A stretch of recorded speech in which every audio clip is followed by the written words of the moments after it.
That's what a heart transplant is, right? We remove an organ from a brain-dead patient, right? There is one organ, and as far as the heart is concerned, it is healthy. So that's what the doctor says, but you donate, you're doing an act of charity, human solidarity to a lot of people. People need to live, and without donations, they perish. Not? So we found someone who needed this heart, right? Let's put it this way, generally to population, legal understanding. So you had an operation to remove this organ from the heart, right? And transplant it to another patient. So we have 11 dedicated teams, so we usually do heart surgery there, right? On average, 2 surgeries per day. Unfortunately, she didn't do it the way it should. A very rare syndrome is called post-cardiectomy syndrome, which is a syndrome related to heart surgery. That patient's heart is dead, isn't it? Then she was locked up in the appliance.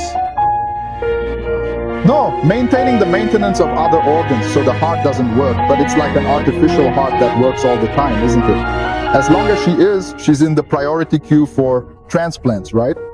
Given the seriousness of the case, she could not be mobilized by those who had stabilized, and the remedies did not work. Yes, God is over, isn't it? I had a great deal of faith that God reached out, and the story and organs were wonderful, and it turned out to be in the same city, the same hospital. Oh my gosh, it's a book! You have a daughter, I remember this event today. In the same hospital, we can say it's a matter of meters. In the other ICU, compatible hearts show up, don't they? Then there was the whole race, and she was transplanted. I've written a lot about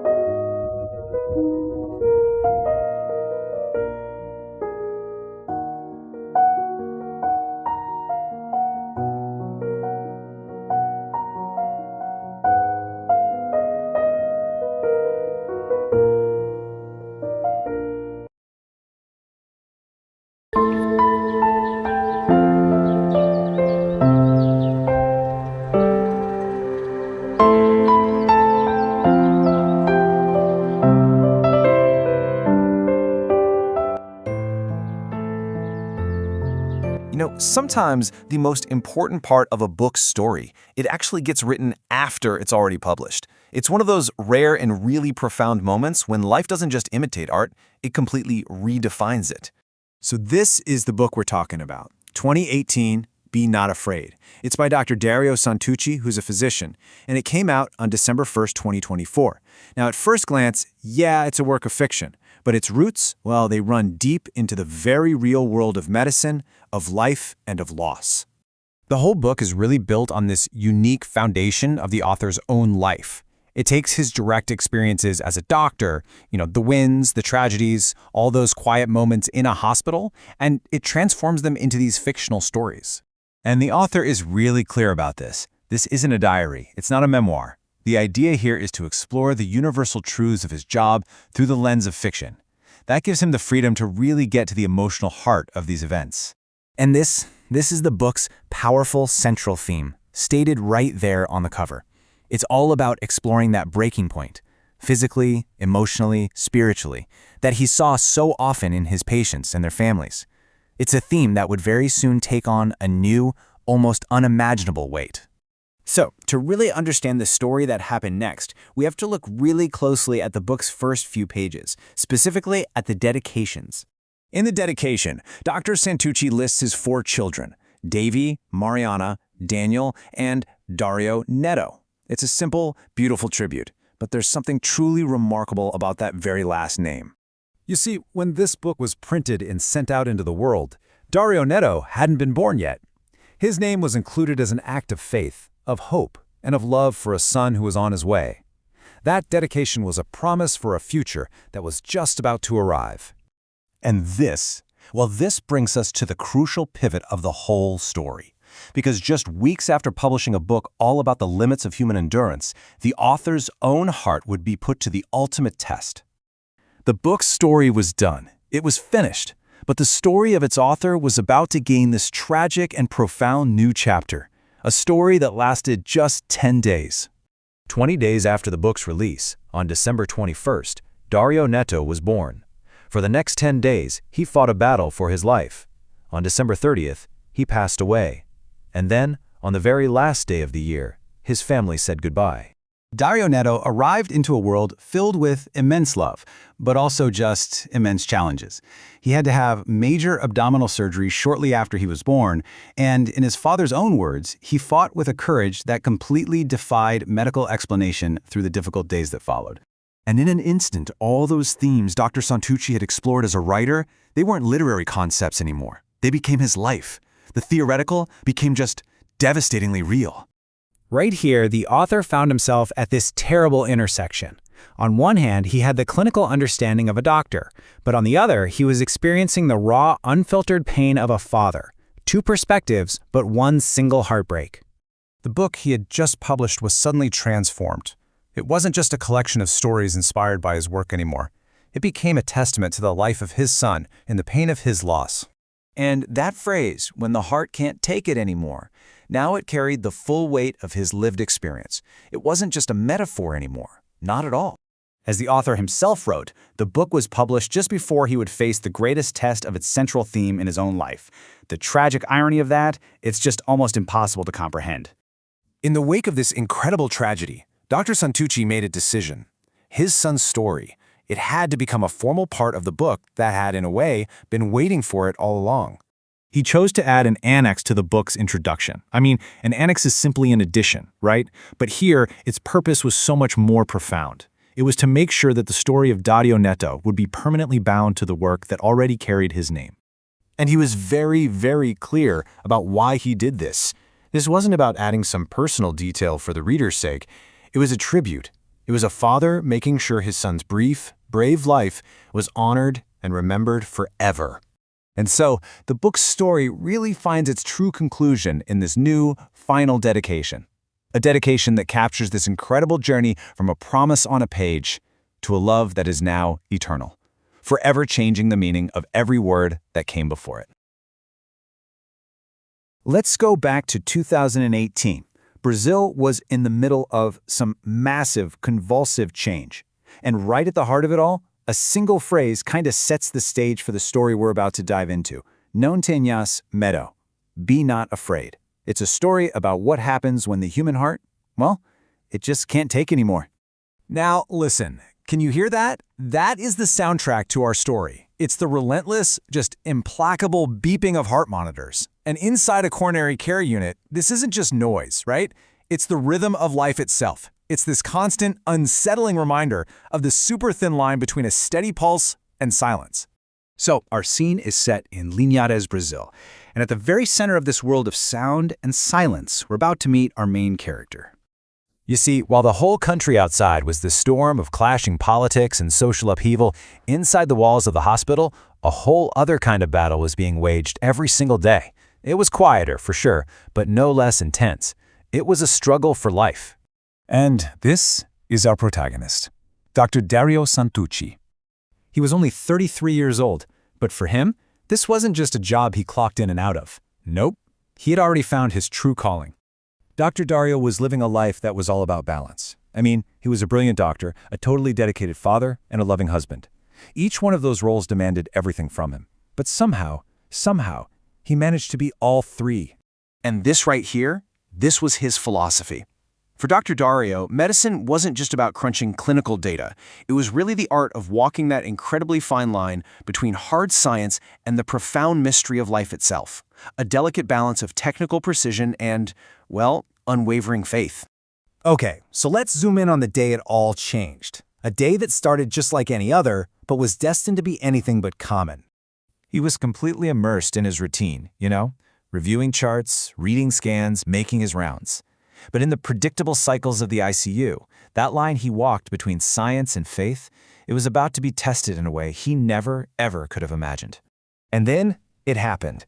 A new patient was admitted, a delicate heart condition. To him, it was just another case, right? Another life to fight for. Or so he thought. And this is the exact moment where his professional world and his personal world are about to collide head-on. And it all came down to a name printed on a simple plastic bracelet. As he took the new case file, he felt it instantly, just a shiver down his spine.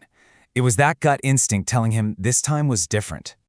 And in that single moment, it was like the whole world just froze. The beeping monitors, the hurried footsteps of the staff, the cold hospital light, everything just stopped. Time itself seemed to be holding its breath.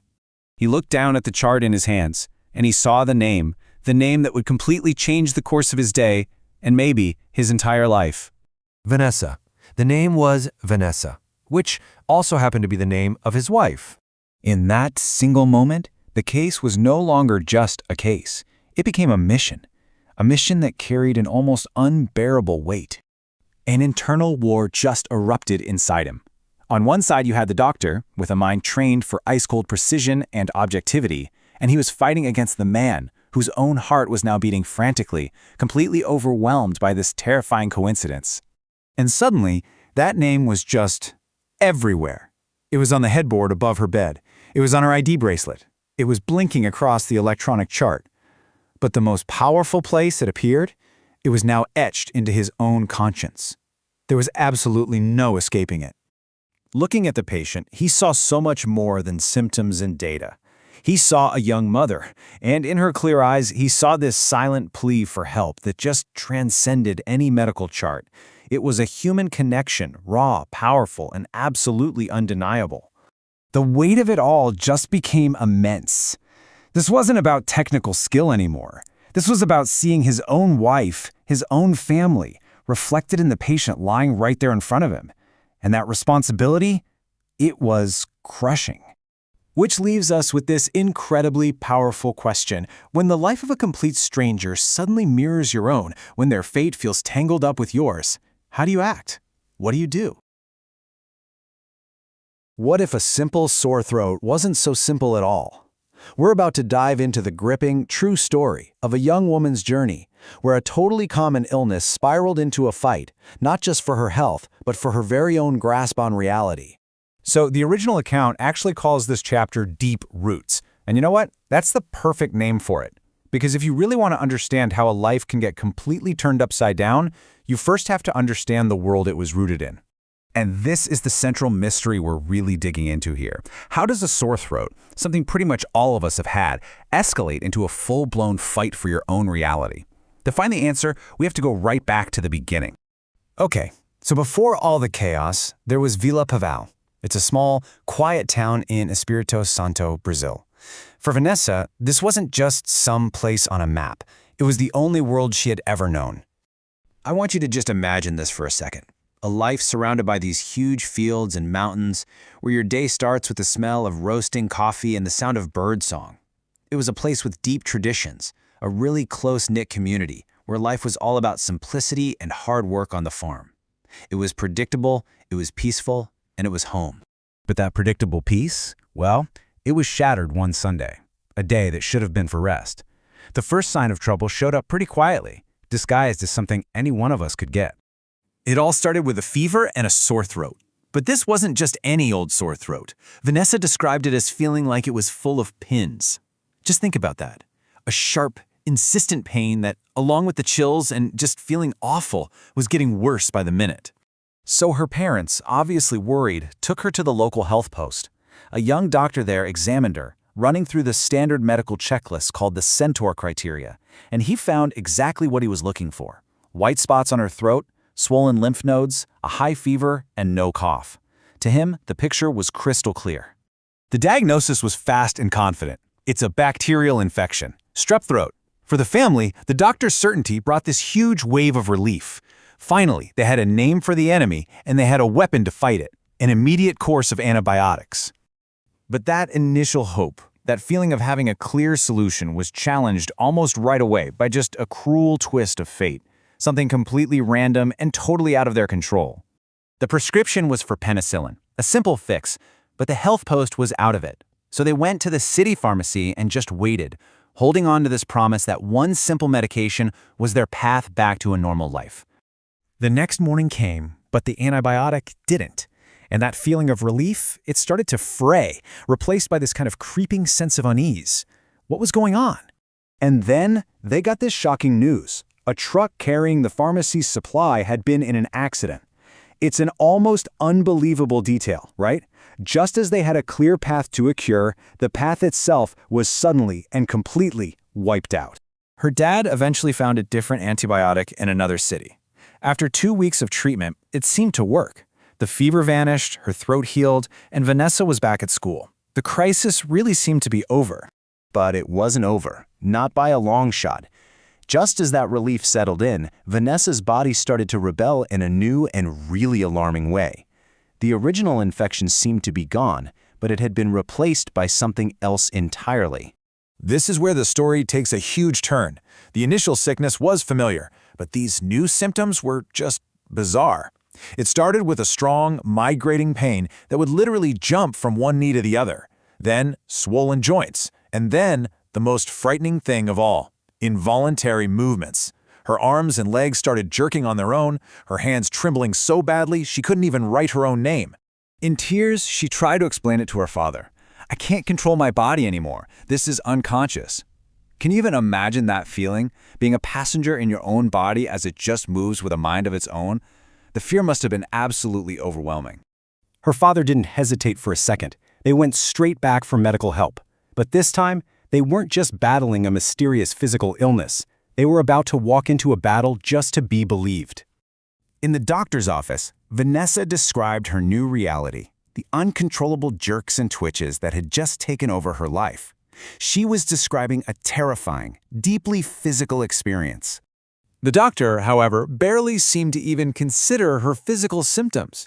He listened, and then really quickly, with this air of dismissive certainty, he delivered his verdict. Dear, your problem is emotional. Just think about that.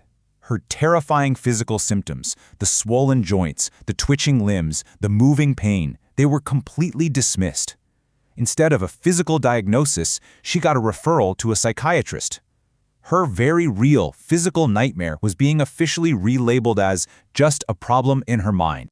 And this leaves us with a really critical question, one that thousands of patients face every single year. When your body is sending clear signals that something is wrong, what happens when the very experts you trust refuse to listen? Vanessa's story forces us all to consider that devastating gap that can open up between a patient's reality and a doctor's diagnosis. Today, we've got a real medical detective story for you. We're going to follow a family's absolutely desperate search for answers and uncover a truly bizarre condition where the body's own defense system turns on itself. So, let's get right into it. So our story kicks off with a journey. A young girl, Vanessa, is having these frightening, uncontrollable movements. Her family, who've pretty much lost all faith in their local doctors, packs up and travels to the city of Linhares. They're just hoping, praying, really, to finally find an answer. I mean, can you imagine the weight on their shoulders? This wasn't just about getting a second opinion. They were on a quest for hope itself. In this quote, it just says it all, right? Look at those words, worried and distrustful. It wasn't just that they were confused. They had this deep-seated gut feeling that the answers they'd been given were just plain wrong. And that feeling is what pushed them to find a real expert. And that is exactly where the detective of our story comes in. The one person who is finally going to connect all of these strange and terrifying dots. So they get a referral to a Dr. Sue, a top neurologist in the area. And her reputation, well, it speaks for itself. She was known for being incredibly meticulous, super attentive, and just having this deep, deep well of medical knowledge. For this family, who felt like they were at the end of their rope, she was their best and maybe their last chance. Now, here's what makes a great doctor and a great detective. Instead of just rushing to a conclusion, Dr. Sue does the most important thing. She just listens. She patiently pieces together every single detail of Vanessa's symptoms, building a complete timeline. And believe me, this careful, methodical approach is the key to solving this whole mystery. Okay, so now we get to the big moment, the turning point, where a name is finally given to the monster this family has been fearing. This is the question, isn't it? The one that's been haunting them for weeks. What is causing these bizarre, involuntary movements? What in the world is going on inside her body? And then Dr. Sue provides the answer. It's called Sydenham's chorea. You might have heard of it by its old, kind of spooky name, St. Vitus's dance. It's a neurological disorder, and it perfectly explains those rapid, jerky movements Vanessa's been having. But the diagnosis doesn't stop there. And this is absolutely crucial. The chorea, it isn't the disease itself. It's a symptom. It's a huge neurological clue that's pointing to a much, much bigger problem hiding underneath: rheumatic fever. So what is actually going on here? Well, the best way to think about it is like a civil war breaking out inside the body, where the immune system gets tragically, horribly confused. See, rheumatic fever is what we call an autoimmune disease. And what that means is that the very system that's designed to protect you, your immune system, makes a terrible mistake. It stops recognizing its own team and starts attacking your own healthy cells.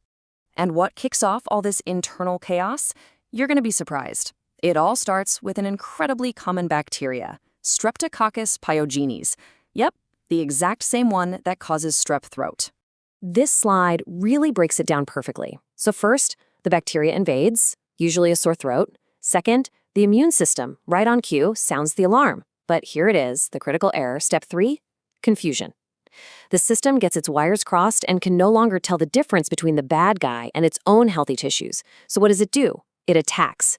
It's a case of friendly fire, causing damage to the joints, the heart, and in Vanessa's case, the brain. And that's exactly how Dr. Sue explained it. The initial response was perfect. The body's army went to war against a real invader. The absolute tragedy is that after the battle was won, it couldn't recognize its own side anymore. But listen, a diagnosis is only half the battle, right? Now let's see how this incredible insight from Dr. Sue actually leads to a real plan for recovery. So on the left, you see the stakes are incredibly high: potential heart damage, arthritis, lasting neurological issues.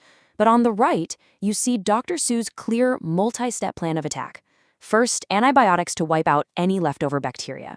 Then, specific meds to get the symptoms under control. And maybe, most important of all, rigorous long-term monitoring.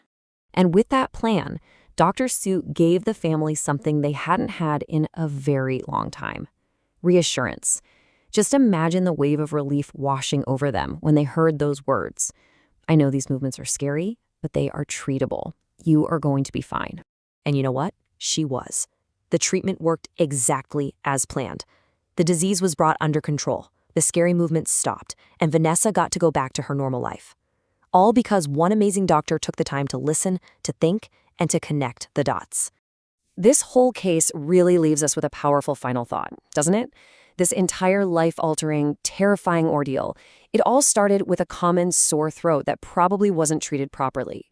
It really makes you stop and think, how often does something so simple, left unchecked, end up having these profound, totally unforeseen consequences?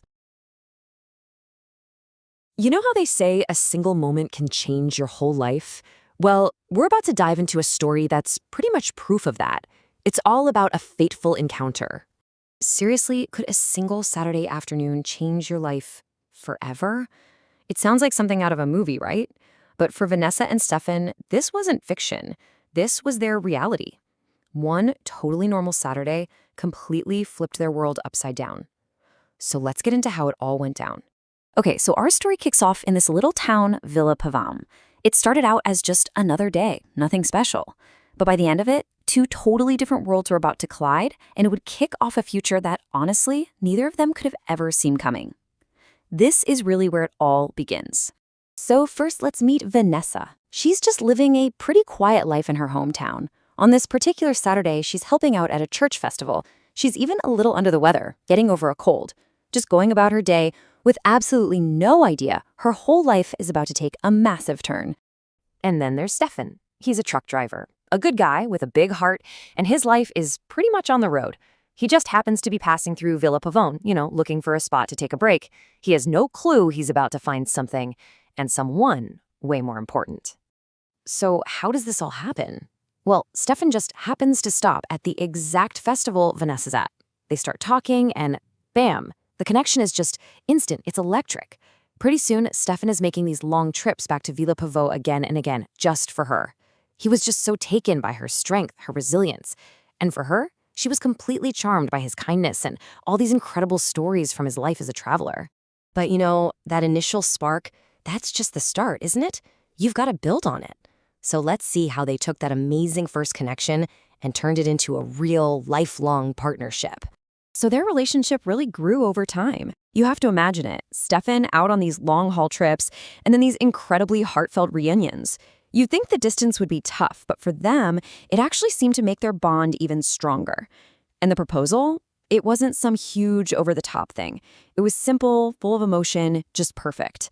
That led to a small, cozy wedding with their closest friends and family, and they started their new life together, right there in her hometown of Villa Pavone. And this new life they built, it was about more than just being happy. It was actually kind of healing. Vanessa had these past health issues, rheumatic fever, that had always been a big worry for her. But now, in this new, peaceful, stable life with Stefan, it was like all those old fears just faded away. All right, so their life together is solid, they're happy, and they realize they're ready for the next big step. It was time to start a family. Now, because of her medical history, the doctors were, pretty cautious during the pregnancy. Totally understandable. But it turns out there was nothing to worry about. The whole 9 months went by without a single hitch. It was a really happy, joyful time, and Vanessa felt healthier and more alive than ever. And Stefan, he would often say to her, "Our little girl is going to be just as strong as you are." I mean, that just says it all, doesn't it? It shows how excited he was to be a dad, but also just how much he admired his wife. And then their daughter Sarah was born. She was perfectly healthy, so full of life. Her arrival just brought this whole new level of joy and purpose into their home. They just completely embraced being parents. So their family feels complete, home life is great, and you know what happens next? A new dream starts to take shape. This time, it was about building something together, not just for them, but for their whole community. Yep, they decided to start their own business. And look, this wasn't just about making money. The real goal was to build a future where Stefan could finally get off the road for good. It was a huge leap of faith, really, all driven by this deep desire to build every single part of their lives side by side. And it was Vanessa who had the big idea. Their town needed a really good supermarket. It was a brilliant business move, for sure, but the heart of it was bringing Stefan home. So with the support of her family, she just dove in and took the lead. And the grand opening, wow, it was a huge event for the whole town, and the place was an absolute hit from the moment the doors opened. Okay, so the business is a runaway success, but you have to wonder, right?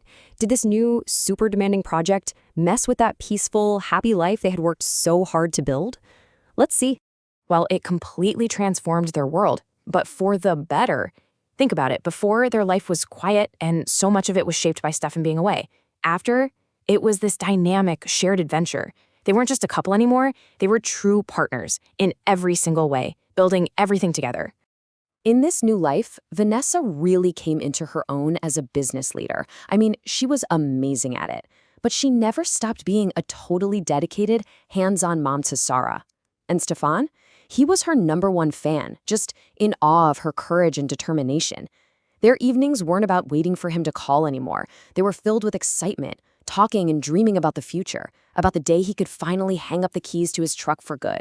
So it all started with a chance encounter at a little town festival, and it turned into this incredible shared destiny. Vanessa and Stefan, they really built a life in perfect balance. Their story is just such a great reminder that sometimes the most ordinary, everyday moments can spark the most extraordinary lives. Kind of makes you think, doesn't it? What little moments in your own life might be shaping your destiny right now? Today, we're diving into a story that's truly a race against time, a fight against an enemy you can't even see. It all starts with a mystery. This is Vanessa's story. You know that feeling, that sense that everything is just a little too heavy, like you're carrying the world on your shoulders? I think we've all been there. But for Vanessa, this wasn't just stress. It was a sign of something much, much more serious. So, where does a story like this even begin? Well, for Vanessa, it started with whispers, really subtle changes in her body that were just so easy to brush off. So let's meet Vanessa. She's 37 years old and she is juggling, well, everything. She's a businesswoman, a mom, a wife. You get the picture. Her life is this constant, hectic balancing act. And from the outside, she's successful, she's got it all together. There was absolutely no reason for her to think anything was seriously wrong. The first hints were just fatigue and an irregular heartbeat. I mean, who hasn't felt that? It's the kind of thing you'd blame on a long week or maybe one too many cups of coffee, right? It would happen at the most random times, like in the middle of the supermarket or while driving her daughter to school. It was annoying, for sure, but alarming? Nah, not yet anyway. But you know how these things go? Those little whispers, they started getting louder, and soon they became a roar. What had been just a minor inconvenience was rapidly turning into something she absolutely could not ignore. I mean, can you imagine your own body just turning on you with no warning at all? That's what was happening. These episodes were happening more and more often, and they were completely out of her control. There was no pattern, no rhyme or reason, which honestly made the whole thing even more terrifying. The way she put it is just so powerful. She said it was like running an invisible marathon. Just think about that. You're sitting perfectly still, maybe on your couch, but your heart is just pounding, hammering away like you're in the middle of a sprint for your life. It would leave her totally exhausted, breathless, and feeling this strange kind of weakness she'd never ever experienced before. So, things went from bad to worse. Her condition went from being just unpredictable to completely, utterly incapacitating. We're talking fatigue and palpitations so intense they would literally stop her in her tracks. Normal life? It was becoming impossible. Her husband, Stefan, he was trying to be helpful, you know? He suggested it was probably just stress. But Vanessa, her gut was just screaming at her. She just knew. She knew something was deeply, fundamentally wrong. And that was the moment she decided, that's it, I have to find out what's going on. And that decision brings us to a huge turning point in her story. She finally goes to see a doctor, just desperate to understand what in the world is happening inside her own body. So the doctor listens to her whole story, does an examination, and then he asks this kind of strange, almost old-fashioned question. And this question, it turns out to be the very first piece of a puzzle that had been hiding in plain sight for decades. Okay, so what on earth is rheumatism in the blood? Well, it's basically an old-timey term for something we now call rheumatic heart disease. And get this, it's a condition that can start with something as simple as strep throat. If you get rheumatic fever from that and it isn't treated right, it can silently, invisibly, do damage to your heart valves for decades. The crazy part is it's often missed because the thing that started it all happened way back when you were a kid. And just like that, boom, decades of clues that seemed totally unrelated suddenly clicked into place. The doctor discovers a heart murmur she had no idea she had. He connects it back to her childhood, to all those throat infections she used to get. That was the trigger. The crushing fatigue, the shortness of breath, it all pointed to this one diagnosis that had been hiding right there in plain sight for years. Now, you'd think getting a diagnosis would be a huge relief, right? And for a second, it was. But that feeling vanished almost immediately. And it was replaced by a new and honestly a much more terrifying kind of race against the clock. So the doctor says you need to see a specialist, a cardiologist named Dr. Dario, and it needs to be urgent. So Vanessa makes the call, her heart is just pounding, she's scared but also hopeful. And then the receptionist delivers this absolute gut punch. The first available appointment? It's in 3 months. 3 months. Just let that sink in. When you feel like your body is failing you with every passing minute, 3 months feels like an eternity.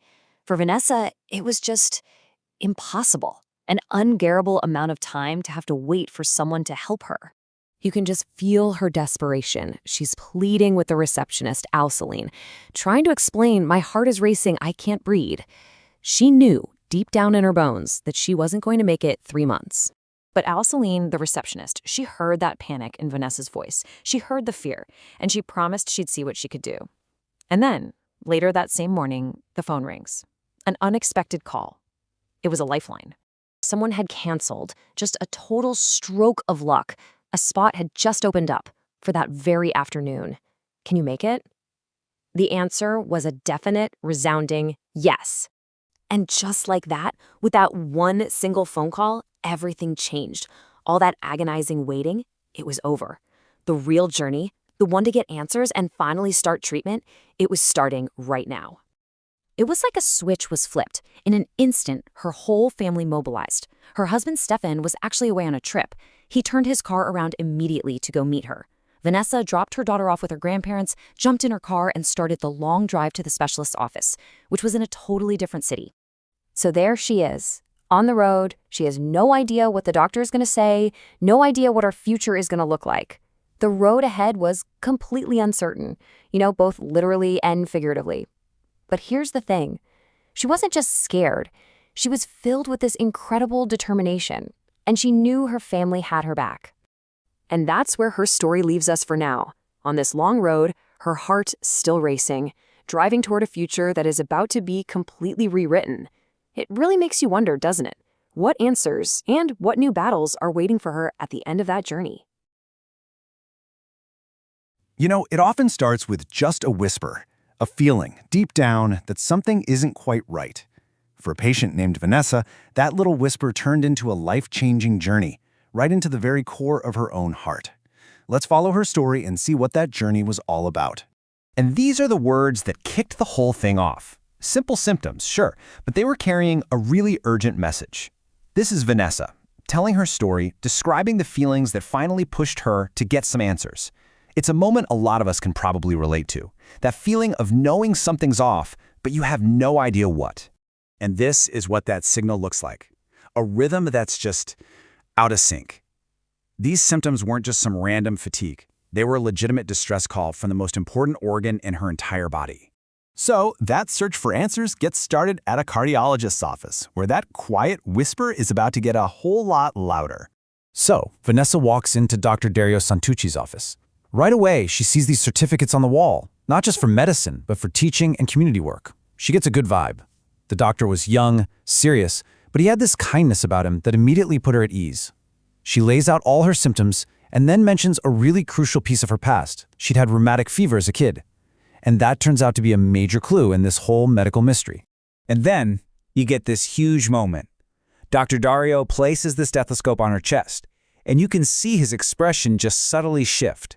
He hears it, an abnormal murmur, a sound that just doesn't belong, and it's messing with the perfect rhythm of her heartbeat. This is the exact moment a vague feeling becomes a hard fact. Okay, so hearing the problem is one thing, but seeing it, that's a whole different ballgame. The next step is all about getting a crystal clear picture of what is actually happening inside Vanessa's heart. So Dr. Dario sends Vanessa for an echocardiogram, which is basically an ultrasound for the heart. And for Vanessa and her husband, Stefan, you can just imagine, this is it. This is the moment of truth. What are those images going to show? The suspense must have been incredible. And here it is. The answer? Severe mitral stenosis with insufficiency. So what in the world does that actually mean? Well, think of the mitral valve like a really important one-way door between two chambers of the heart. In her case, that door isn't opening wide enough and it's not closing tightly enough either. This is creating a major bottleneck, kind of like a traffic jam, causing blood to back up into her lungs. And that is not good.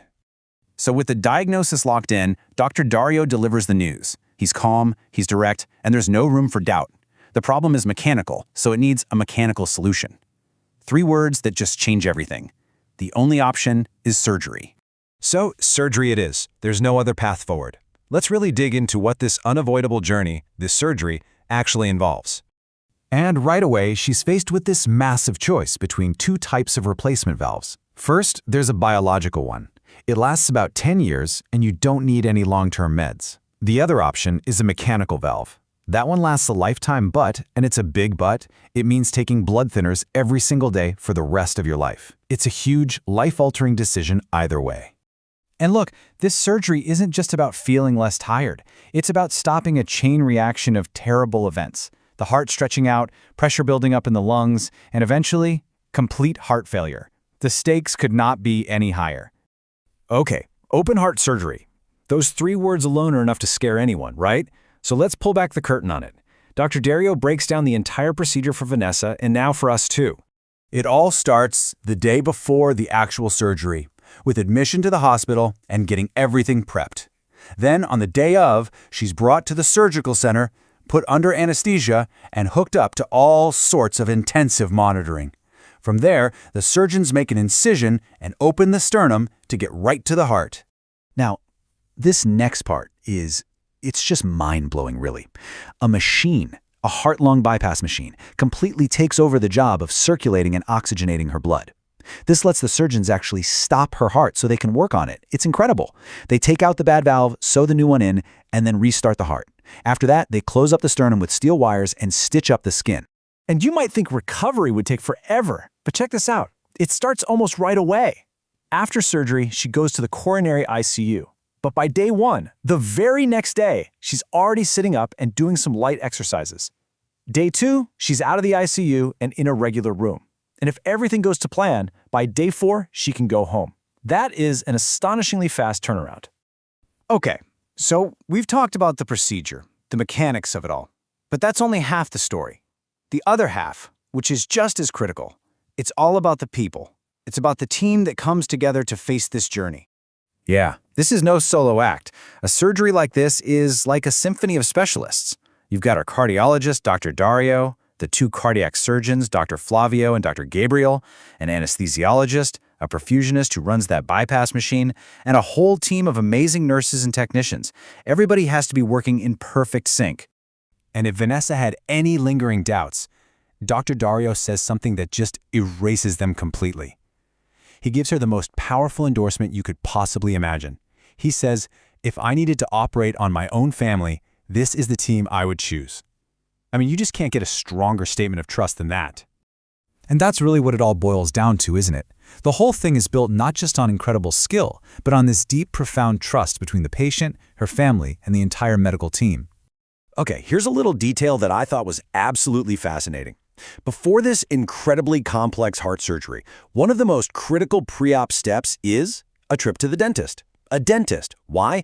Well, it's to get rid of any risk of bacteria from your mouth traveling to the heart and causing a super dangerous infection called endocarditis on that brand new valve. It just goes to show you how meticulous and careful this team's preparation really is. So, the medical plan is set. The team is ready. But for Vanessa and Stefan, that's when a whole new set of questions starts to bubble up. The what-ifs. The surgery can fix the mechanical problem inside the heart, but the human journey, the emotional healing, that's just beginning. It's such a powerful reminder that even with all our amazing medicine, the path forward is navigated not just by surgeons and machines, but by courage and trust. It really makes you wonder, when you're faced with something you just can't avoid, what gives you the strength to take that first step? Today, we're diving into a really profound human story, one that takes place right on the razor's edge of life and death. And it all centers on 2 people, a patient and her surgeon, as they prepare for a surgery where meticulous science and deep, deep faith are about to meet. Right away, you can feel that the stakes could not possibly be higher. This is the prayer from our patient, Vanessa. And you can hear it, right? It's not just a plea for her own life. It's this desperate wish to stay a mom to her little girl, Sarah. That one fear is what drives this entire story. So let's start with Vanessa. Imagine facing a surgery this risky.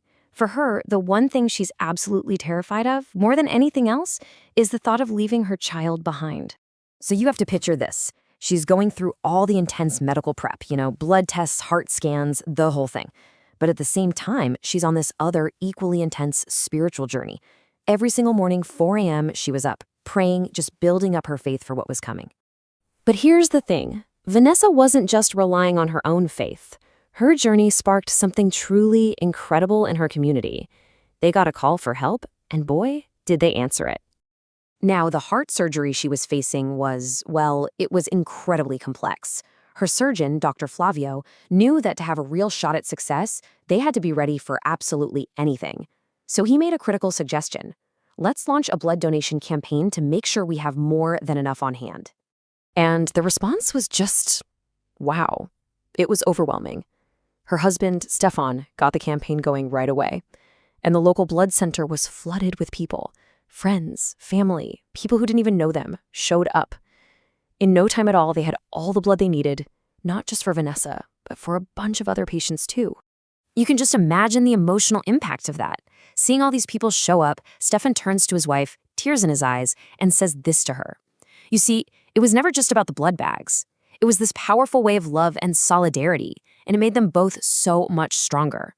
Okay, so let's shift gears now and talk about the other key player in this story, the surgeon, Dr. Dario Santuchi. And you have to understand the immense weight of responsibility that he was carrying.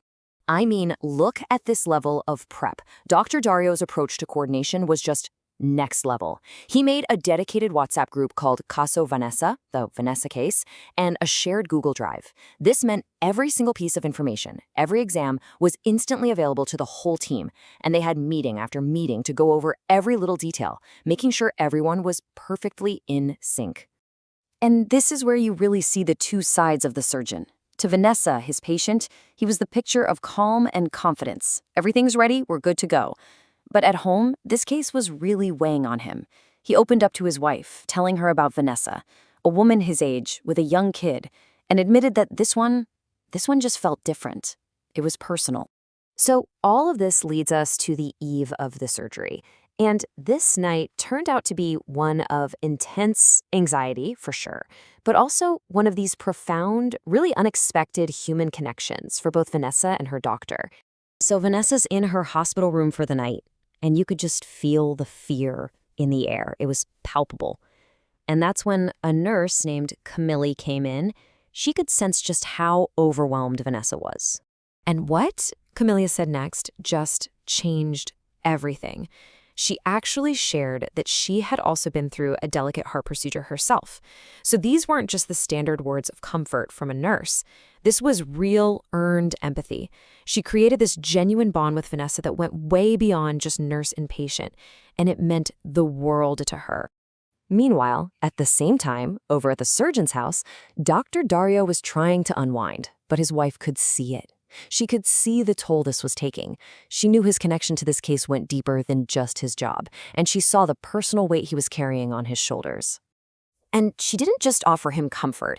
In a way, she gave him the very same kind of support that was getting Vanessa through it all. She promised to pray for Vanessa, reminding him that, yeah, his skill is incredible, but it can be strengthened by faith. So in this beautiful way, both the patient and her doctor were being held up by the exact same spiritual reassurance. Okay, this is it. The moment has arrived. All the preparations are done, the team is ready, the room is sterile, and this surgery is about to kick off. So as Vanessa is making that final trip down the hall to the operating room, her heart is just pounding. But when she gets there, she's met by Dr. Dario and this team that is just radiating calm and focus. The anxiety in the air just vanished. It was replaced by this feeling of complete synchronized readiness. And then at 7 a.m. on the dot, it begins. And it's like watching a perfectly choreographed dance. Every move is precise. The anesthesia team renders Vanessa unconscious. Intubation secures her breathing. They place an arterial line, which gives them a live beat-by-beat view of her heart. It's just a symphony of scientific precision. So here we are. The surgery is happening. All of that meticulous planning, the community that rallied around her, all those late-night prayers, the quiet professional worries, everything has led to this one single moment, in this room where Vanessa's heart and her life are in the hands of her team. It really leaves you with the powerful thought, doesn't it? As all the monitors beep and the scalpels do their work, guided by years and years of science and data, you have to wonder about those other invisible forces at play. What this story seems to show us is that maybe they aren't opposing forces at all. So in that clean, sterile, scientific room, perhaps the real question isn't where one ends and the other begins, but how on earth they manage to work together. You know, in a hospital, life and death can be separated by nothing more than a single wall. And this is the incredible story of two families, one on each side of that wall, and the unbelievable events that would connect their lives forever. So let's set the scene. In bed 07 of the coronary ICU, a woman named Vanessa is literally fighting for her life. Her own heart has given out, and the only thing keeping her going is an ECMO machine. It's basically acting as her heart and her lungs. She is just desperately waiting for a new one. Her doctor, Dr. Dario, is feeling this immense weight on his shoulders. He knows Vanessa is completely out of time. Every single beat you see on that monitor, it's a borrowed moment. It's this fragile hold on life that depends entirely on a miracle.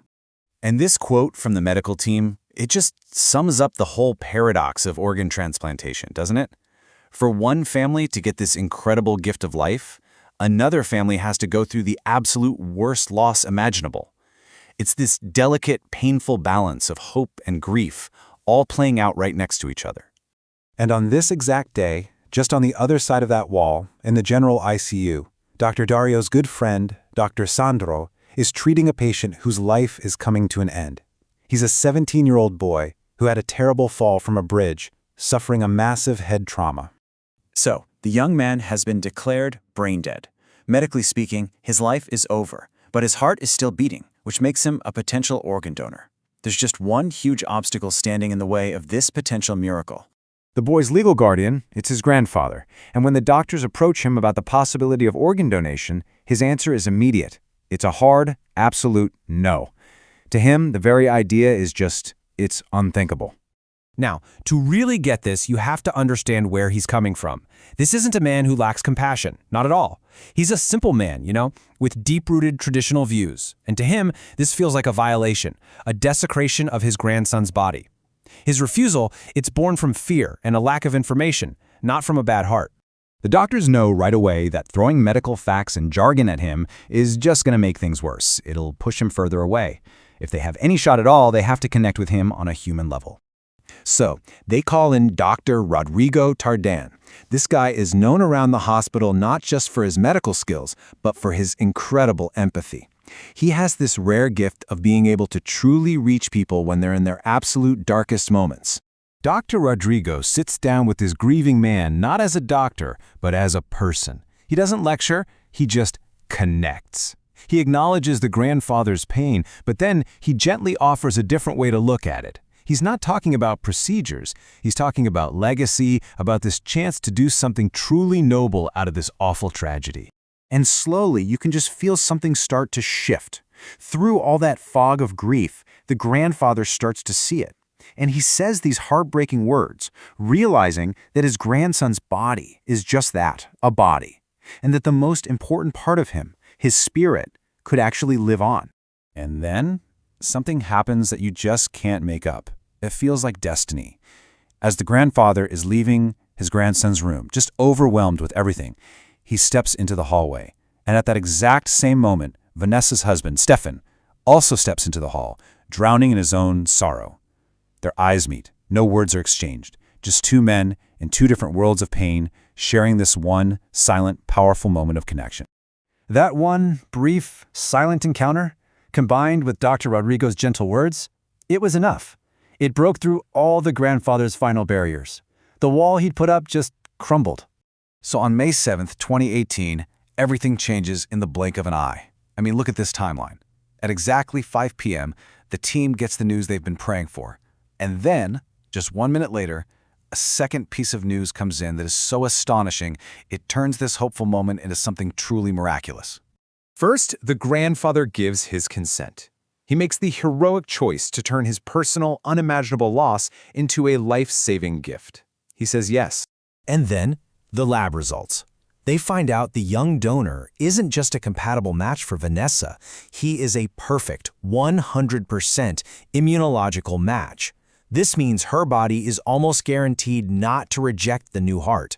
The odds of that happening? They're astronomical. We're talking like 1 in a million. It is a miracle on top of a miracle. But the fight is far from over. I mean, they solve one impossible problem, and a whole new set of them pop up. Look at this list. Vanessa is way too sick to be moved. This hospital? They've never ever done a heart transplant before. They need to get 4 top-tier cardiac surgeons on site like yesterday. So they make a call. We're doing it right here, right now. The first and only heart transplant in the history of this entire region. Okay, so 7 days after this whole thing started, the day of the surgery is here. The whole hospital is just buzzing with this crazy mix of hope and insane tension. This isn't just about saving one person anymore. It's about making medical history. By noon, the surgeons are there. The teams are ready. The surgery is all set for 2 o'clock. Everything is perfectly aligned. They are so close to the finish line, you can almost taste it. And then, at 1:30, just 30 minutes before they're supposed to start, the absolute unthinkable happens. Alarms start screaming from Vanessa's ECMO machine, the very machine that's been keeping her alive. Her oxygen levels plummet. The system is failing. What this means is the machine can't transfer oxygen into her blood anymore. So even though she's on maximum life support, her body is literally suffocating from the inside out. The team scrambles, trying to figure out what's wrong, and they quickly get the diagnosis. It's a catastrophe. Huge blood clots have formed and they've totally clogged the ECMO circuit. Even worse, they've been forced into her lungs, causing a massive, life-ending pulmonary embolism. So after this whole week of impossible odds, emotional breakthroughs, and medical miracles, they are closer than they have ever been. But now, with the donor heart literally waiting, chaos is erupting in the ICU. And Vanessa's life is fading faster than ever. They have only minutes to spare. What on earth can they possibly do now? You know, some cases, they stick with you. They're not just about medicine. They're about those moments that push you to your absolute limit. The ones that make you question everything you thought you knew. Well, we're about to dive into a life and death story that did exactly that. All right, so let's set the scene. It all starts with this deceptive moment of peace. You've got Dr. Dario Santuchi. He's at his computer in the coronary unit. He's just come off this incredibly turbulent, emotionally draining night, saving a patient named Vanessa. And right now, everything looks like it's on track. He's thinking, you know, the worst is finally over. So it's 6 in the morning. The monitors are just beeping away, all rhythmic and steady. You can almost feel that collective sigh of relief in the air. But, well, you know how these stories go. This calm is a total illusion. It's that quiet moment right before the storm absolutely breaks. And just like that, everything shatters. A nurse's voice, just filled with alarm, cuts right through that quiet. 500 milliliters of blood just suddenly gushing into the patient's chest drain. Now that is a terrifying, terrifying sign that something has gone catastrophically wrong. So Dr. Dario, he just leaps from his chair. I mean, any exhaustion he felt from the night before, it's gone. Instantly replaced by pure adrenaline. The clock is ticking again, and every single second is critical. A brand new fight for Vanessa's life has just kicked off.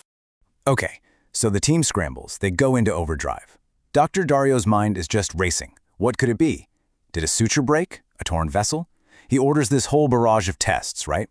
But the obvious stuff gets ruled out fast. The echo shows her new heart is beating perfectly. Chest x-ray? Totally clear. So the problem isn't mechanical, which means the real, baffling surprise, it's hiding somewhere in her blood. And then, the situation just escalates at this unbelievable speed. That first 500 milliliters of blood loss, it triples. We're talking 1,500 mLs now. This changes absolutely everything. It's not just a surgical problem anymore. You know, a leak they can patch. No, this is metabolic. Her body, for some reason, has just lost its ability to clot blood. So now they're stuck in this absolute nightmare of a loop. They're pumping in bags of blood, plasma, platelets, everything they've got. And they're just watching it drain right back out moments later. It's like trying to fill a bucket with a giant hole in the bottom. And the craziest part, on paper, the lab reports say everything is under control. But the reality, what's happening right in front of their eyes, is a patient bleeding to death for no reason they can find. They're fighting an enemy they can't even see. They are desperate. I mean, what do? They come up with one last-ditch idea. This super expensive, highly controlled medication normally used for hemophiliacs. It's a total long shot, but it's the only one they have left. So they send the request to the transfusion center. And the response comes back and it's just devastating. Denied. And why? Because according to the lab results on paper, there's no clinical justification. The team just smacks right into a bureaucratic brick wall. They are officially out of options. Okay, so just when all hope seems totally lost, this new energy just bursts into the unit. The hospital director sees what's going on and he gets it.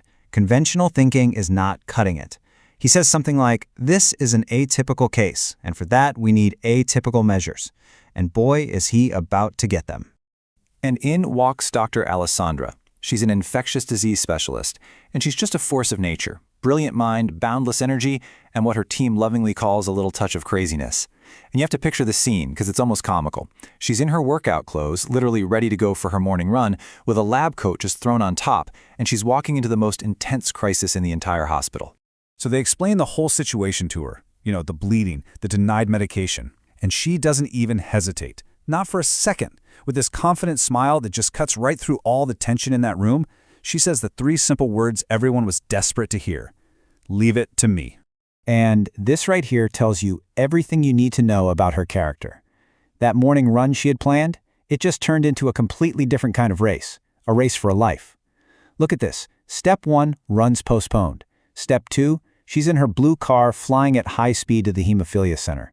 Step 3, bureaucracy, red tape, she's got no time for it. And step 4, she just opens the cabinet herself, grabs the vials, and walks out. In that moment, she chose to save a life over following a rule. Simple as that. She rushes back to the unit, vials in hand. The team gets that medication into Vanessa immediately. And then, it happens. The miracle they were all praying for. The bleeding, this unstoppable hemorrhage that had the entire team completely stumped, it just stops. Just like that. The crisis is over. So later that day, Dr. Dario's back home and he's telling his wife the whole insane story. You know, the sudden crisis, the frantic search for answers, this maverick doctor who just threw the rule book out the window to save the day. And his wife says what he's already thinking. This sounds like a movie. And her words are the perfect pivot point for this whole story, right? Because it stops being just about a medical crisis. It becomes about something much bigger. The unwritten rules of saving a life. Yeah, because getting the bleeding to stop, that was really just the beginning. This whole experience acted like a catalyst for Dr. Dario. It pushed him to re-examine not just his own life, but the very nature of what he does for a living. It's a real look at how that kind of extreme pressure can totally forge a new perspective. See, for years, Dr. Dario's gods were science, logic, and protocol. I mean, that's what you rely on as a doctor, right? But this case, it showed him the limits of all that. All the data, every single test, they all led to a dead end. The solution came from a doctor who ignored the rules and trusted her gut. What a powerful lesson, huh?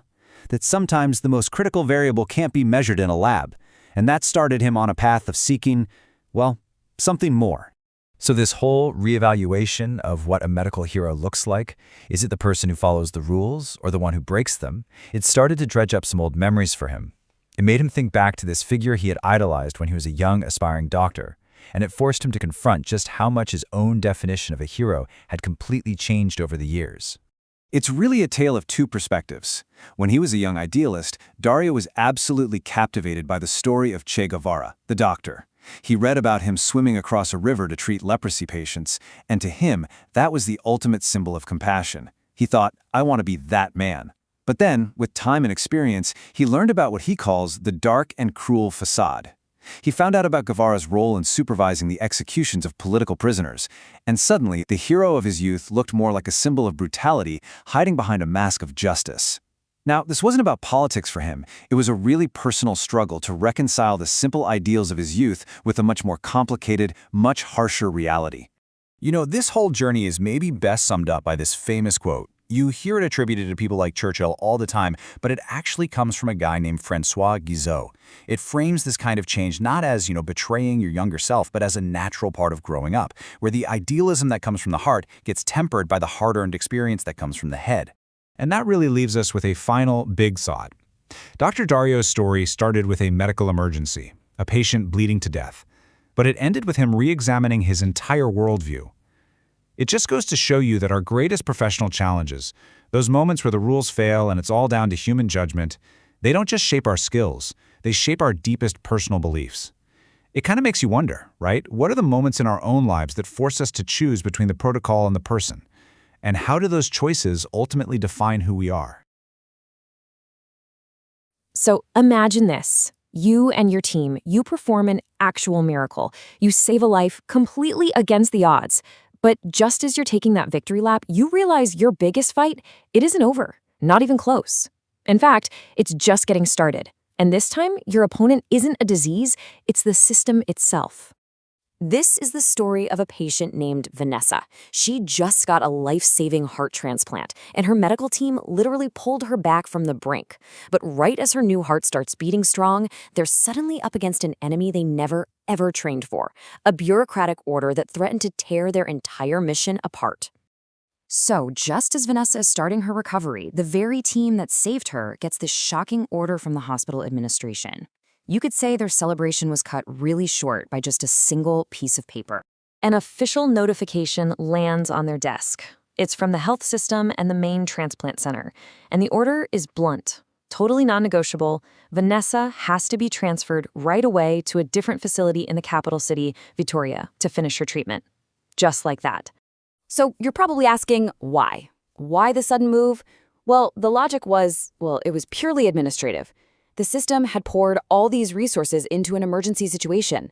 Now that the immediate crisis was over, the protocol, the rulebook, said she had to be moved to the official transplant center.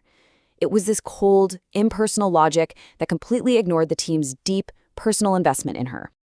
As you can imagine, this order just sparked total disbelief and frustration.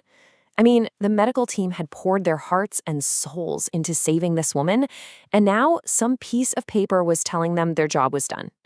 This was a setup for a major standoff, their professional honor versus the unyielding demands of the system. The emotion was just raw. One doctor, Dr. Flavio, he actually slammed his hand on the table and yelled, "She is our patient. She is staying here, and that's final." See, for him, this wasn't about following some protocol. This was about seeing their patient through to the very, very end. But the hospital administrators, they were caught in a terrible spot. They laid out the brutal reality. If Vanessa wasn't transferred, the system would refuse to pay for her operation. That means the hospital couldn't pay its staff. It might even have to shut down a whole unit. So it was this impossible choice, the team's sense of honor versus the hospital's actual survival. And right in the middle of this whole mess was Vanessa. When they finally had to tell her the news, she was just terrified. Her questions were so simple and just heartbreaking. Who's going to take care of me in Vitoria? Why are you doing this now? I want to stay here. Her fear just put a human face on the real cost of a decision made by some faceless system. Now, for one of the doctors, Dario, this frustration with the hospital bureaucracy, it started to feel like a symptom of a much bigger problem. And it pushed him to look beyond the hospital walls for the first time in a while and reconnect with the chaotic world he'd been tuning out. You see, he had been so completely immersed in Vanessa's case, working around the clock, that he had totally lost touch with what was happening in the country. That night, feeling pretty defeated, he did something he hadn't done in weeks. He turned on the TV, and what he saw was a nation that felt like it was on fire. He basically tuned in to a country in the middle of a political earthquake. This was 2018. The incredibly popular former president, Lula da Silva, was actually leading the presidential polls from a jail cell on corruption charges. And rising up to challenge the whole establishment was this far-right, anti-system candidate, Jair Bolsonaro, who was tapping into all of that public frustration. I mean, you have to understand, Brazil was reeling. The giant Operation Car Wash corruption scandal had exposed this deep, deep rot in the political system. The country had just been through the trauma of impeaching one president, and now they were living under this shaky transitional government. The result? Just a collective exhaustion and this powerful, widespread hunger for radical change. So, with all of this going on, this political chaos becomes the backdrop for Dr. Dario's own intellectual awakening. And it all got started by a pretty surprising book recommendation from his brother-in-law. The book had this deliberately provocative title, The Minimum You Need to Know Not to Be an Idiot. It was written by a philosopher named Olavo de Carvalho, who was quickly becoming the intellectual voice of this anti-establishment movement that was just sweeping across the country. And one of the core ideas in the book just completely captivated Dr. Dario. Carvalho's argument was that we have it all wrong when it comes to young people. He claimed that youth isn't really a time of rebellion at all, but a time of intense conformity. Not conformity to parents, but to the ironclad rules of their own social circles. And for Dr. Dario, this just clicked. It felt like it mirrored the blind conformity to protocol that he was fighting against in his own hospital. Okay, so look at this comparison. We love to romanticize youth as these rebels fighting the system, right? Well, Carvalho's view is, nope, they're conformists terrified of being kicked out of their group. The supposed rebellion against parents? That's safe. The real tyranny, he says, comes from your peers. And it struck Dario that his own hospital administration wasn't rebelling against an unjust rule. They were conforming to the system, terrified of the consequences. And that's when Dr. Dario realized he wasn't alone. This search for new ways to understand the world, this sudden, intense debate over politics and philosophy, it was exploding everywhere. In hospital break rooms, on family WhatsApp groups, it was like a whole nation was re-examining everything it thought it knew, trying to diagnose its own systemic illness. Okay, so let's get back to Vanessa's story and that standoff with the invisible enemy of bureaucracy. Well, despite all the team's resistance, the outcome was swift and really unavoidable. The system was just not going to bend. After a few days of tense arguments, on May 31st, 2018, Vanessa was placed in a mobile ICU and transferred to the hospital in Vitoria. The fight was over. For the heart team, it was just a profoundly, bitterly sweet moment. I mean, think about it. They had achieved the impossible. They had saved her life. But they were denied that final crucial piece of closure, seeing her walk out of their hospital healthy and whole. Their mission just felt incomplete. That night, Dr. Dario sat down at his computer and wrote the final entry in his log about the case. It was so simple, so factual, but it was just heavy with everything that went unsaid. Today is May 31st, 2018. Vanessa is transferred, stable, to the Transplant Center in Vitoria. Just a quiet end to a saga that had completely changed everyone involved. And this whole story brings us to a final big question. The team won the medical battle, but they lost to the bureaucratic system. And for Dr. Dario, this very personal defeat opened his eyes to the larger systemic frustrations that were gripping his entire country. So it really makes you wonder, when you're fighting an invisible enemy, whether it's in a hospital or across a whole nation, what does victory truly look like? What does it even mean to win? Welcome to The Explainer. Today, we're going to unravel a truly remarkable story. It's all about chance, survival, and those almost unbelievable moments of synchronicity that connect total strangers in ways you just can't explain. You know, it's such a simple phrase, isn't it? Life goes on. But it really becomes the powerful, beating heart of our story today. And this story, it all begins with a doctor and a patient's recovery that was, well, nothing short of a miracle. So let's start with Dr. Dario. His life, like a lot of doctors, revolved around a pretty predictable, demanding routine. That is, until an unexpected reunion brought the real meaning of his work into beautifully sharp focus. So, a little while after this really tough, life-threatening hospitalization, Vanessa came back to the hospital. But this time, she wasn't a patient anymore. Nope, she was this living, breathing testament to hope, there for one reason, to personally thank the team that saved her life. For Dr. Dario, seeing Vanessa and her family, it just instantly brought his wife's personal mantra to mind. It was a philosophy that, believe me, would soon be tested in ways that nobody could ever have imagined. But here's the thing, this incredible moment of hope happening inside the hospital walls, it stood in stark contrast to the world right outside, which was just simmering with its own kind of chaos and conflict. We're talking about the year 2018, which was a time of really deep social and political tension in Brazil. The whole environment was just charged with uncertainty. It really felt like anything could happen. This period was just marked by these high-profile, intense events that ratcheted up the tension across the whole country. It created this palpable backdrop of uncertainty and, frankly, danger for what was about to unfold. And on one of these tense nights, on a dark, pretty rural road, a completely separate story begins to unfold. It starts with a sales representative named Montero, just heading home, feeling that familiar exhaustion after a long commute. And then, in one horrifying instant, that routine journey becomes a desperate fight for his life. He loses control. The bike throws him, and he slides 300 meters into the disorienting, total darkness of a ditch. The initial shock, the adrenaline, it all just fades away and gives way to a single, terrifying realization. He tries to stand up, but his body, it just won't respond. He's paralyzed. He's utterly alone on the side of a dark road, and to make matters worse, his phone is gone. I mean, can you imagine? This is just sheer primal will to survive. Despite this unimaginable pain and the despair that's got to be setting in, he starts dragging himself towards the road. It's his only chance. But car after car just speeds right past, disappearing into the night. After what must have felt like an eternity, lying there on the cold asphalt, as hope had all but vanished, a single set of headlights finally, mercifully, starts to slow down. A single car stops. And the identity of the driver, well, that's what turns this random, terrible tragedy into something so much more profound. The man who stopped was Stefan, the very same Stefan, the husband of Dr. Dario's patient, Vanessa. He was traveling that exact road on his way home to his recovering wife. And right there, in that one single moment, boom, the two completely separate threads of our story just weave together. You've got a doctor, his patient's family, and a gravely injured stranger, all of them now connected by this just fateful, totally impossible intersection of their lives. So Monterio is rushed to the hospital, and the doctor who is there to meet him, it's Dr. Dario, bringing this unbelievable story full circle. And Montero's journey from that dark road, it's just staggering. He didn't just survive, he transformed this absolute tragedy into triumph, eventually becoming a para-athlete and a champion jiu-jitsu fighter. Just incredible.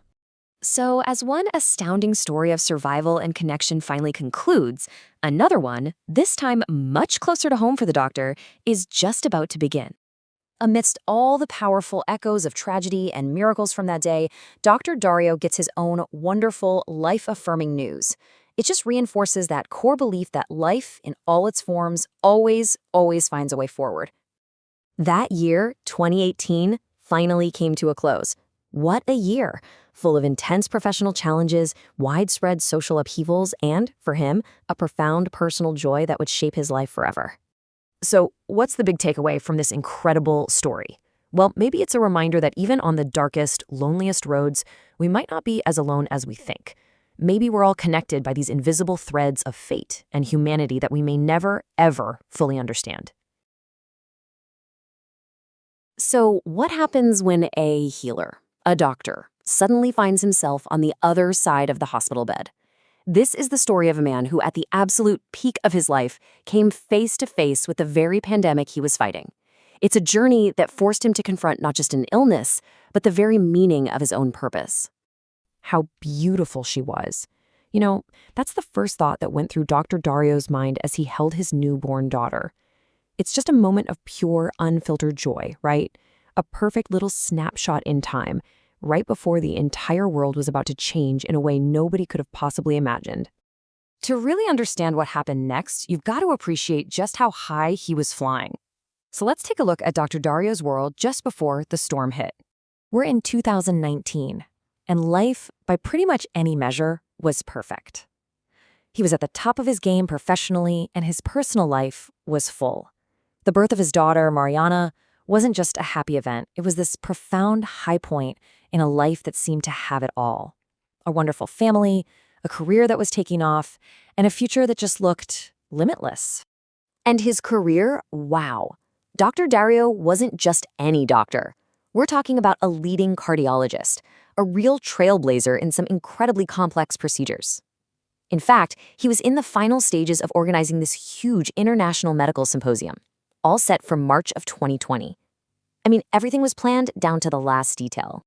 But as we all know, March 2020 had other plans. A shadow was starting to creep across the globe, and it was coming for everyone. Even before it was a front-page story everywhere, there was this feeling. The source material actually calls it a somber premonition. It's that sense that you're watching history unfold right in front of you, and you have absolutely no control over what happens next. And for health professionals, like Dr. Dario, they were suddenly thrown into the trenches, fighting the silent, unknown, and totally invisible enemy. It was like a war against a ghost, a burden that went so much deeper than just the physical toll. And the speed of it all, I mean, it was just staggering. It went from a report somewhere far away in Wuhan to a global emergency to a full-blown pandemic in just a matter of weeks. The speed itself was terrifying. And this was the result. The world we all knew just vanished. Bustling city streets became these eerie ghost towns. Fear and uncertainty, well, that became the new normal. For doctors, the hospital transformed overnight into a battlefield of exhaustion, fear, and honestly, despair. And it's right here, in this chaotic new world, that our story takes this incredibly dramatic turn. That invisible enemy didn't just stay outside the hospital doors. It found its way directly to the healer himself. At first, he did what a lot of us would probably do. He just dismissed the symptoms. A bit of a cough, some rhinitis. I mean, with his history of rhinitis and asthma, he just figured it was another routine flare-up. But this was anything but routine. And just like that, the roles were completely, shockingly reversed. The doctor who was in charge of the ICU was now a patient in the ICU. The constant sound of the very machines he used to save people's lives, that was now the soundtrack to his own fight for survival. Can you imagine that kind of torment? Understanding what every single beep and whir means, not as a healer, but as a patient whose life is hanging in the balance. Then came the phone call. The words from a colleague that just changed everything in an instant. "You have COVID. We're doing a scan now. Come down, I'm waiting for you." Just like that, the professional became the patient. That scan came back with a stark, terrifying number, 25%. A full quarter of his lungs were already compromised by the virus. The battle had officially begun inside his own body. So he was put into isolation for 15 days. And in that solitary confinement, a whole different kind of journey started. It wasn't just a fight against a virus anymore. It was this deep, forced reckoning with himself. His entire world just shrank down to the size of a single room. Meals were left on the floor outside his door. The only contact he had with his family was talking to his young son, Davy, through that closed door. And to keep his mind from spiraling, he'd read, he'd even go over old medical cases on his laptop. But this wasn't just a physical fight. It was this intense psychological ordeal. He felt the sharp, bitter irony of his own helplessness. Here he was, a top doctor, totally unable to heal himself. This vulnerability just stripped everything away and forced him to think deeply about his life, his purpose, and his own mortality. So when he finally walked out of that room, he had won the battle against the virus.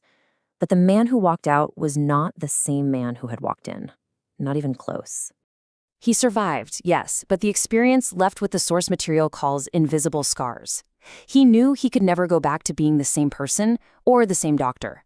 He now carried this new, profound sense of empathy, a lesson in vulnerability that no medical school on earth could ever teach. It would completely redefine how he connected with every single patient from that day on.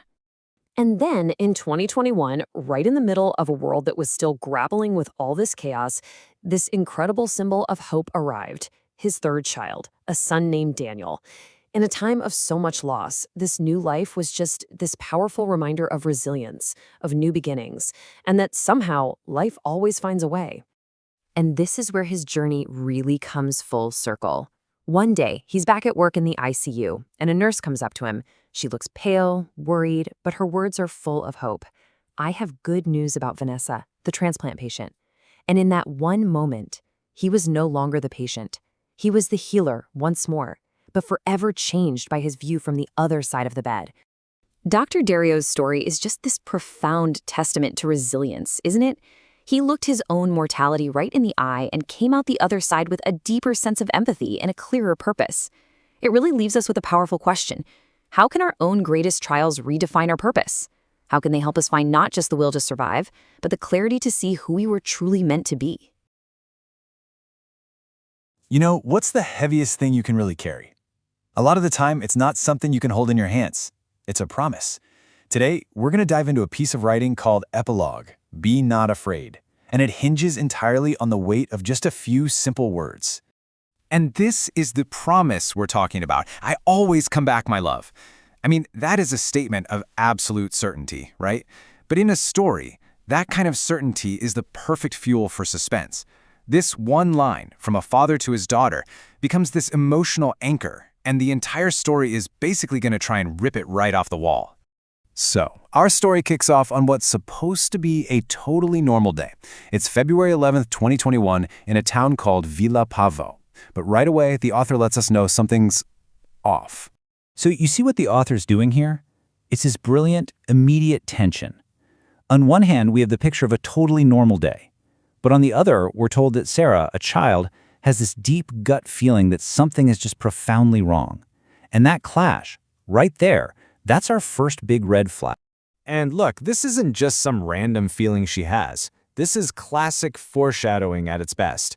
The author plants these very specific seeds of unease. She had a rough night's sleep, a weird dream she can't explain. The routine of her father, Stefan, getting ready for work is exactly the same, but the whole emotional atmosphere, has been subtly poisoned.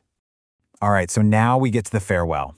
And this is where that kind of vague feeling of something's wrong gets really sharp, really real. So Sarah pleads with him, "Come back soon, Daddy." Now, in any other context, that's just a sweet, normal thing for a kid to say. But here, with everything we already know, it's not just a wish, right? It feels more like this desperate hope that's fighting against a terrible feeling of dread. And it's not just what she says, it's what she does.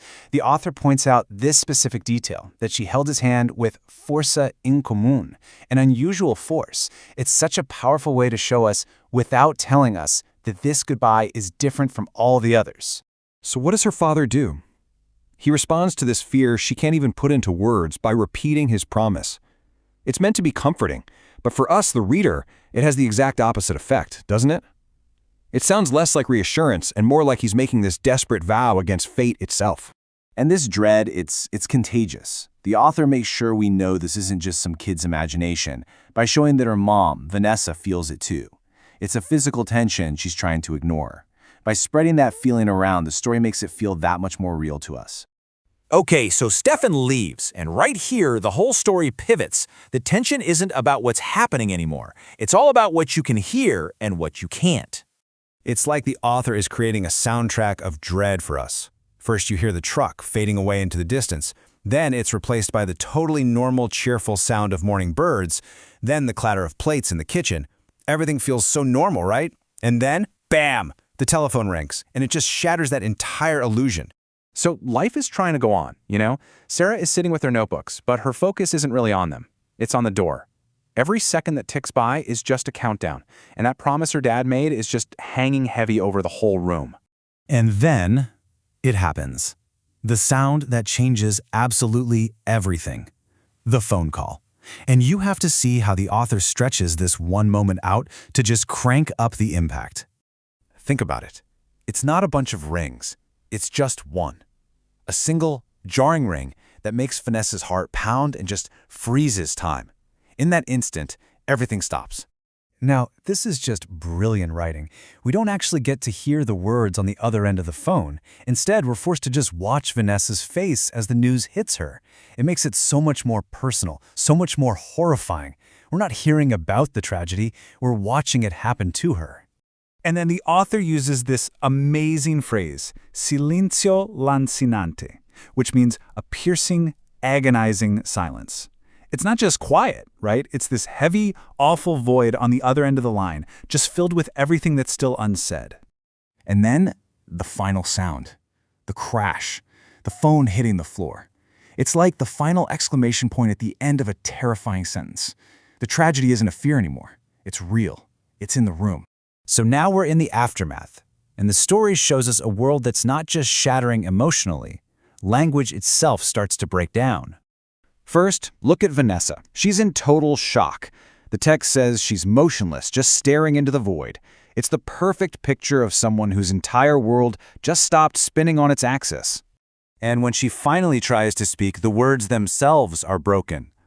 Daughter, your father. The sentence just falls apart, you know? It perfectly mirrors her reality, which has just been shattered into pieces. It shows how trauma can just destroy our ability to even talk about the unthinkable. So there she is, with tears streaming down her face, facing this impossible task. How do you find the words to tell your child that their whole world just changed forever? And then, finally, we get the full, awful truth. That vague dread from the morning, it's now a concrete, real-life tragedy. It has a place. It has a consequence. He had an accident. He's on his way to the hospital. And that promise, for now, it's broken. You see, by building this whole world of suspense around one simple promise, the author gets to explore these huge themes of intuition, of dread, of loss. It's just a powerful reminder of the incredible weight our words can carry. And it really leaves you with a question to think about.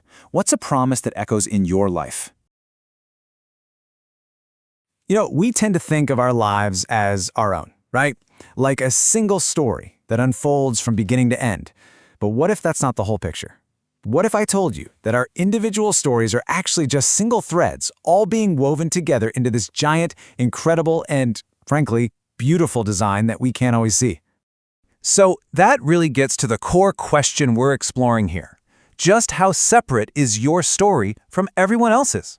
Are you really the only author of your life? Or are there countless other lives, some you know, many you don't, that are constantly crossing paths with yours, shaping your narrative in ways you might never expect? Let's dig in. All right, so to start, we're going to focus on just one of those threads. We're zooming in on a really critical moment in the life of a patient, a woman named Vanessa and her family. This is where our journey into this great tapestry begins, with a single, very personal, high-stakes challenge. I mean, just try to put yourself in their shoes for a second. Their world has been completely consumed by fear. There's immense suffering and this crushing doubt that hangs over everything. All of it fueled by a desperate, all-out search for a cure. It's a deeply personal crisis, the kind that feels like it's happening in a world of its own. But, and this is a big but, here's where the camera starts to pull back. Because this single, intensely personal story, it's just the first thread we're going to follow. It's actually the starting point for a much, much larger and more intricate design, one that connects lives in ways you wouldn't believe.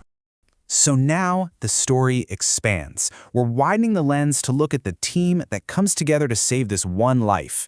We're talking about a dedicated group of medical professionals whose own life stories, their own threads, are about to cross directly with Vanessa's. And this quote, wow, it just perfectly captures the depth of their role, doesn't it? They're not just skilled professionals performing a task. They are collectors of lives. Every patient's story, every experience, adds to their own wisdom. A massive library of human experience that they carry with them into that operating room. And this is the crucial moment, the convergence. Just look at these names. Each one represents a whole lifetime of individual training, of sacrifice, of dedication. And now, all of these completely separate life paths are funneling into this one room, their decades of preparation all coming together for a single shared purpose, to save one person's life. Now, remember how we started this whole story talking about fear? Well, right here, the whole narrative pivots. Because it turns out, this story isn't really about fear at all. As this quote says, when you look closer, this is a story of courage. So yeah, this is so much bigger than just a medical challenge.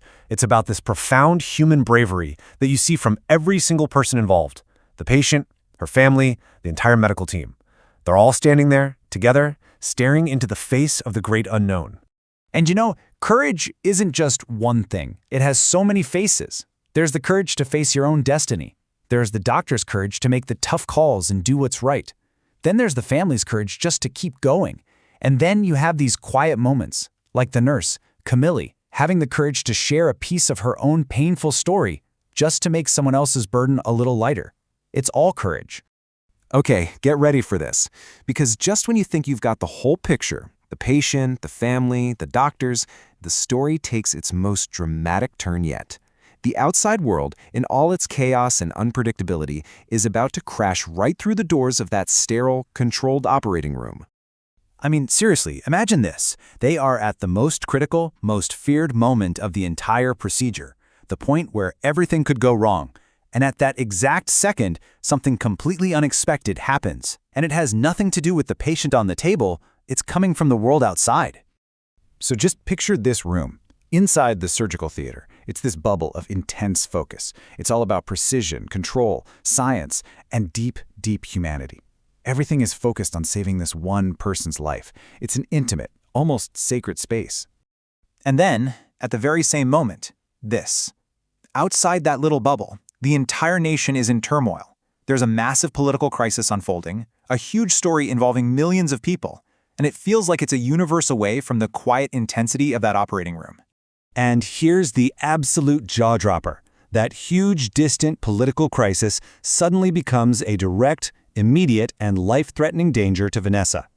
An event happening on a national scale is suddenly a potential disaster for this one individual on the surgical table. The wall between the personal and the collective just got completely blown to pieces. So what does all this mean? Well, this brings us to the very heart of it all. We're zooming all the way out now to see the pattern that emerges from all this chaos. This is where we get to see the work of what's been called the Great Weaver. So the Great Weaver, what is it? Well, it's this beautiful idea that there's some force that weaves all of our stories together.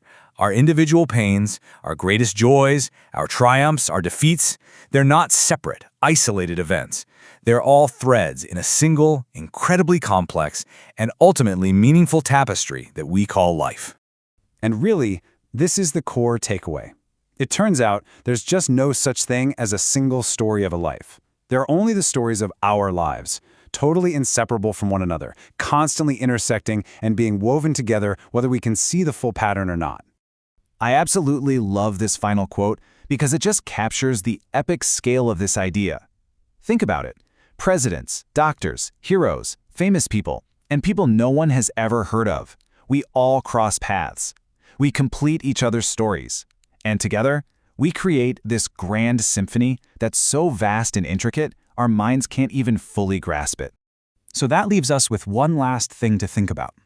If all of our lives are truly woven together into this great human symphony, this incredible tapestry of shared experience, what part will you play? What note will your life contribute to the music?